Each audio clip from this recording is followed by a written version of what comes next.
मैं भी ये कह सकता हूँ कि संस्कारों के प्रतीक जो गांव की पगडंडियां हैं, वहां से चलकर जब हम विकास के प्रतीक, प्रगति के प्रतीक राजमार्गों तक जाते हैं और इस भारत के गांव के संस्कार को जब अनुभव करते हैं, तो वास्तव में हमें लगता है कि हम कुछ नया नहीं कर रहे हैं। हम वही सब कर रहे हैं जो गांवों का जीवन है, जो हमारी सनातन परंपराओं का जीवन है, जो बातें हमारी जीवन पद्धति में प्राचीन काल से चली आ रही थी। किसी कालखंड के कारण कुछ बातें विस्मृत हो गई हैं, और जो बातें विस्मृत हो गई उन्हीं को पुनः स्मरण में लाने का काम यह पर्यावरण संरक्षण गतिविधि कर रही है। इस दिशा में आपका जो प्रयास है निश्चित रूप से वह अभिनंदनीय है। एक बात और मुझे ध्यान में आती है कि देश में जिन भी लोगों ने बड़े कार्य किए हैं, उन्होंने वे कार्य आरंभ करने से पहले इस देश को समझने का प्रयत्न किया है। और एक बात यह भी तय है कि यदि भारत को समझना है तो किताबों से नहीं समझा जा सकता। भारत को यदि समझना है तो भारत के गांवों में जाना पड़ेगा, भारत की बस्तियों में जाना पड़ेगा। चाहे बात महात्मा गांधी की हो या बात हो स्वामी विवेकानंद की, जब भी वे अपने कार्य को लेकर समाज तक गए, उसके पहले उन्होंने यात्रा की पूरे भारत की। उसी क्रम में हम देख सकते हैं कि आपकी यह यात्रा मुंबई से चलकर देश की राजधानी तक जाने वाली है। आर्थिक राजधानी से राजनीतिक राजधानी तक की आपकी यह यात्रा है। यह निश्चित रूप से पर्यावरण संरक्षण के क्षेत्र में एक मील का पत्थर साबित होगी, ऐसी हम सब की कामना है। विषय को आगे बढ़ाते हुए मैं प्रांत संयोजक आदरणीय अशोक जी भाई साहब से आग्रह करता हूं, आप आए और हमारा मार्गदर्शन करें। आदरणीय अशोक जी भाई साहब। उपस्थित अधिकारीगण और पर्यावरण प्रेमियों, मुझे तो वैसे कुछ भी नहीं कहना है। भाई साहब ये जो साइकिल यात्रा निकाल रहे हैं और इसके लिए हम इनका अभिनंदन करते हैं। अपने जो ये काशी नगरी, छोटी काशी जिसको हम कहते हैं, राजस्थान की जो धरती है वो ज्ञान, भक्ति और शक्ति की धरा है। इसलिए जब राजस्थान के लोग कोई भी संकल्प लेते हैं तो उस संकल्प को पूरा किया है। मैं तो जब गतिविधि में बताता हूँ, मैंने अखिल भारतीय गतिविधि में कि भाई हमने कितने कामों की ढेर सारी लिस्ट बनाई है, क्योंकि हम सब लोग जो संघ के लोग हैं बोलते कम है, करते ज्यादा है। तो उन्होंने बताया आप ही बताते क्यों, हमने भेजा उनको, तो भेज करके उसको सारा हमने बताया। तो ये कंपोस्ट खाद का है। पक्षीघर की आपकी जानकारी के लिए हमने सबसे पहले, जैसे ही मेरे पास दायित्व आया तो मेरे दिमाग में ये शुरू होने लगा कि जंगल लगाए किसने आखिरकार। तो मेरे को ध्यान में आएगा जो व्हीकल्स ऑफ जो गॉड है वो इसलिए नहीं कि शनि देवता इसके ऊपर बैठता है, ये जो शनि के पेड़ लगाने का काम पक्षी करते हैं। पक्षी एक स्थान से दूसरे स्थान पर देवताओं को स्थापित करते हैं, इसलिए इनको क्या करते हैं, आपके देवताओं के वाहन कहते हैं, इसलिए नहीं कहते हैं। तो ध्यान में आया, तो हमने अब तक 2 लाख पक्षी घर बांट दी, पूरे भारतवर्ष में 52 देशों में बांटे। और मेरे पास रोजाना फोन आते हैं। आज अभी स्वामी दशरथ दास जी महाराज का फोन आया मेरे पास। महाराज मैं अभी शिक्षा संकुल में बैठा हूँ, मेरे भक्तों के पास आया, तो मेरे भक्त कह रहे हैं कि 5000 पक्षी घर बढ़वाने। तो मैंने कहा महाराज बढ़वा देंगे पक्षी। ऐसे अब हम नहीं बढ़ाते, अब संसार क्या करने लगे, पक्षी घर बढ़ाने लगे। हमारे सतपाल जी बैठे, भाई साहब मुझे भी 1000 पक्षी घर बढ़ाने, भाई साहब मुझे भी 2000 पक्षी घर बढ़ाने। अब घर घर में पक्षी घर लग रहे, तो पक्षी लगेंगे, जंगल अपने आप लगे। आप और हम जंगल लगाने का काम नहीं करने वाले, हम जड़ों में पानी देंगे। आज तक 70 सालों में हमने क्या किया, पानी दिया पत्तियों को।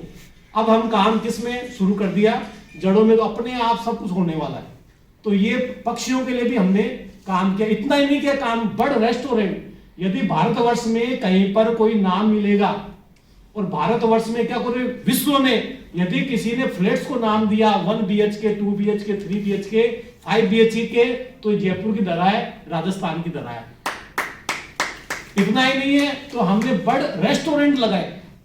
हमारे 2 समय में गया तो हमारे सुशील जी है, रिटायर्ड है, तो भाई साहब देखो 20 किलो अनाज, 20 किलो ये, 5 किलो लड्डू, 5 किलो नमकीन। अभी मैं सतपाल जी से बात कर रहा था, हमारे घर पे रोजाना 5 किलो नमकीन लगने लगी साहब। तो मैंने इनसे कहा, मैंने कहा कृष्णा ट्रेडर्स वाला हाउस से मेरी बात हुई है, उससे डायरेक्ट 1 क्विंटल नमकीन मंगवाएंगे। रोजाना 5-6 किलो नमकीन। पक्षी तरह तरह के पक्षी आने लग गए, और तरह तरह के पक्षी आने के कारण से आपके आसपास का वातावरण अलग रहने लग गया। तो हम उस धरा के ऊपर काम करेंगे तो वास्तव में ये दृश्य बदलेगा, और ये दृश्य हम देखेंगे कि 4-5 साल में ही ये दृश्य बदलने वाला है। तो ये पक्षियों के लिए भी, कंपोस्ट खाद के लिए भी, क्योंकि आप हमारे राजस्थान की धरा पर आए हो, तो इसलिए संदेश, यहाँ का संदेश आप पूरे भारतवर्ष में देने वाले हो, इसलिए मैंने ये कुछ बताने का प्रयास किया। और महाराष्ट्र की धरती से अभी मैं गया था एक वर्ग में, तो वहाँ किशन लाल जी प्रजापति है, उन्होंने कहा साहब मुझे महाराष्ट्र की धरती ने राष्ट्रपति का अवार्ड मिला मुझे। मैं वहां पर ऐसे घूमने गया था, तो मैंने वहाँ खेत में किसान मेरे को मिल गया, उसने कहा जी आप खेतीबाड़ी से प्यार करते हो? उसने कहा भाई आप बीज ले जाओ, तो बैंगन के बीज दिए उसने, उस किसान ने महाराष्ट्र की। इसलिए बात कर रहा हूँ कि महाराष्ट्र की धरती ने हमारे को राष्ट्रपति का पुरस्कार दिलवाया, तो आप भी हमारे से मिले हो, तो यहाँ पर बहुत कुछ हम आपसे लेने वाले हैं और आप हमको मिलने वाला है। उस किशन लाल ने कहा भाई साहब मैं जब बैंगन लगाया तो मुझे बैंगन ऑफ राजस्थान कहा जाता है, बैंगन ऑफ राजस्थान गूगल पे देखोगे तो किशन लाल प्रजापति मिलेगा, और उसको प्रजापति को राष्ट्रपति अवार्ड दिलाने वाले महाराष्ट्र के, इसलिए मैंने महाराष्ट्र की चर्चा की। और वो एक बैंगन लगता है आपके 4-4 किलो का, 5-5 किलो का। तो मैंने कहा भाई साहब ये हमारे को भी दो बीज, तो उन्होंने कहा भाई साहब ये अप्रैल में मिलते हैं और जुलाई में इसकी क्या करते हैं पौध आती है, और नवंबर दिसंबर में इसके फल लगते हैं, खूब सारे ऊब लगते हैं। तो अगली बार जब आप बैठक में आओगे तो आपको सबको बैंगन के बीज हमारी तरफ से मिलेंगे, आपको तो बैंगन के बीज मिलेंगे। गंगानगर हनुमानगढ़ जो जंगली था, रिटेलर था, वहां पर आप देखो आज भारतवर्ष में सबसे ज्यादा किन्नू बनाने वाला, किन्नू का एक्सपोर्ट करने वाला कोई प्रांत बन गया है तो राजस्थान बन गया है, और वो जिला बन गया कौन सा? गंगानगर और हनुमानगढ़।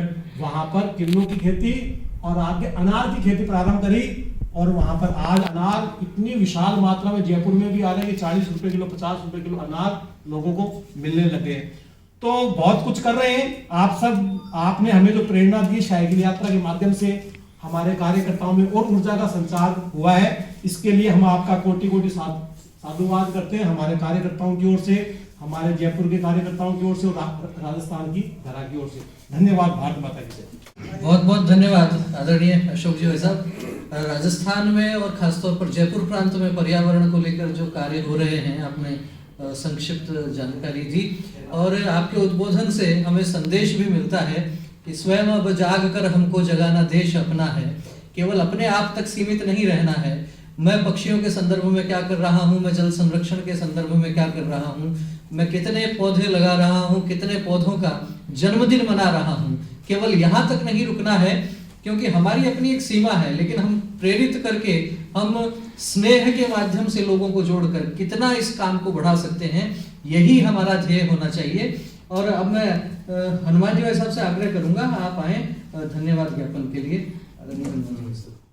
आदरणीय हमारे प्रेरक अशोक जी भाई साहब और मनोज जी भाई साहब, जो ये जो साहसिक कार्य जो कर रहे हैं वो भी हमारे लिए बहुत प्रेरणा का विषय है।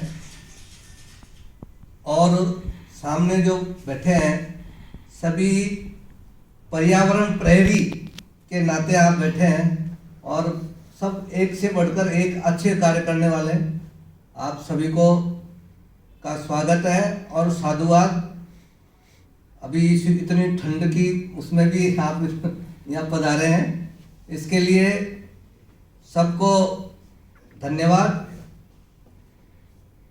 हम जो पर्यावरण के लिए थोड़ा सा जो वो है, अभी मैं एक विषय और लूँगा। अभी कोरोना की बात चल रही है, थोड़ा हम इसके बारे में थोड़ा सजग रहें, क्योंकि कोरोना ये जो मीडिया है ये पहले भी इसने डरा डरा के लोगों को और सबकी इम्यूनिटी केवल भय से कमजोर कर दी, और अभी भी वही प्रक्रिया हो रही है। तो इसमें हमको सजग रहना है, लोगों को भी करना है। हमको भय नहीं खाना, सावधानी रखनी है, ये जरूरी है, क्योंकि सावधानी जब नहीं रहती तो दुर्घटना होती है। इसलिए हमको सावधानी जरूर रखना, लेकिन तो इसके लिए हमको अपनी इम्यूनिटी जो है, अगर हमने देखो हमने अनुभव किया है सबने कि जो चाहे वो राज्य हो, चाहे देश हो, चाहे व्यक्ति हो, चाहे शहर हो, जिसने अपने आप को ज्यादा विकसित माना और अपने आप को ये माना कि मैंने तो बहुत बड़ा विकास कर लिया, और जो प्रकृति से जुड़ा हुआ नहीं रहा, वही आदमी उसी ने घाटा पहले खाया है और आगे भी वही खाएगा। इसलिए हम सब प्रकृति से, क्योंकि हमारा सौभाग्य है कि हमको ऐसा मौका मिला है कि हम इस पर्यावरण गतिविधि से जुड़े हैं, तो हम प्रकृति से जुड़े हैं एक तरह से, और प्रकृति ही भगवान है। जैसे भाई साहब बताते रहते हैं, भगवान शब्द के 5 अक्षर हैं, भ ग व अ और न। ये पांचों, भूमि, गगन, वायु, अग्नि और नीर, यही भगवान है। तो हम प्रत्यक्ष भगवान की सेवा करने वाले लोग हैं। आप सब यहाँ जो पधारे हैं इसके लिए बहुत धन्यवाद। और भाई साहब जो इतना साहसिक कार्य कर रहे हैं, इन्होंने जो समय निकाला, भाई साहब का इतना स्नेह है। ये क्या है कि बरसात के कारण से इनकी जो अजमेर के पास ही जहाँ ठहरे हुए थे, तो कुछ लोग बीमार भी हो गए और कुछ पीछे रह गए। तो भाई साहब ने कहा, बोले आपने तैयारी कर ली लेकिन ये समस्या आ रही है। मैंने कहा भाई साहब बात तो सही है कि जब 28 तारीख आपने दी थी तो हमने फिर सबको फिर बदला, अब 29 तारीख हो गई, अब फिर सबको सूचना कर दी, सबने तैयारी कर ली, अब तो समस्या रहेगी। तो भाई साहब बोले चाहे मैं अकेला आऊँगा लेकिन मैं आऊँगा। ये मतलब हमने हमारे ये इसके लिए हम बहुत वास्तव में भाई साहब हमारे लिए प्रेरणादायक है। इन्होंने हिम्मत नहीं हारी, बोले मैं अकेला आऊँगा लेकिन आऊँगा पक्का। फिर अभी आप 5 मिनट और ठहरो, फिर 5 मिनट बाद इन्होंने जब लोगों से बात की, भाई मैं तो जाऊँगा, अब आप मेरे साथ कितने लोग आ रहे हैं? तो 11 लोग आपके भाई साहब के साथ आ गए। और कल जो कार्यक्रम हुए, जो बहुत अच्छे कार्यक्रम हुए, हमारे कार्यकर्ताओं में बहुत उत्साह रहा। आप लोगों को देख करके सबको बहुत अच्छी प्रेरणा मिली, और इससे हमारी ये जो पर्यावरण गतिविधि है ये और विकास करेगी, और जल्दी तीव्र गति से हमारे कार्यकर्ता काम करेंगे, ऐसा मान करके। और आप सभी यहाँ पधारे उसके लिए धन्यवाद। जय भारत, जय। उन्हें आप सभी महानुभावों का बहुत बहुत धन्यवाद। अब हम इस कार्यक्रम को विराम देंगे। और एक सूचना मैं आपको कर दूं, हनुमान जी भाई साहब ने जो कोरोना की चर्चा की थी उसके पीछे मंतव्य कुछ अलग था। आपको अभी गर्मा गर्म काढ़ा मिलने वाला है।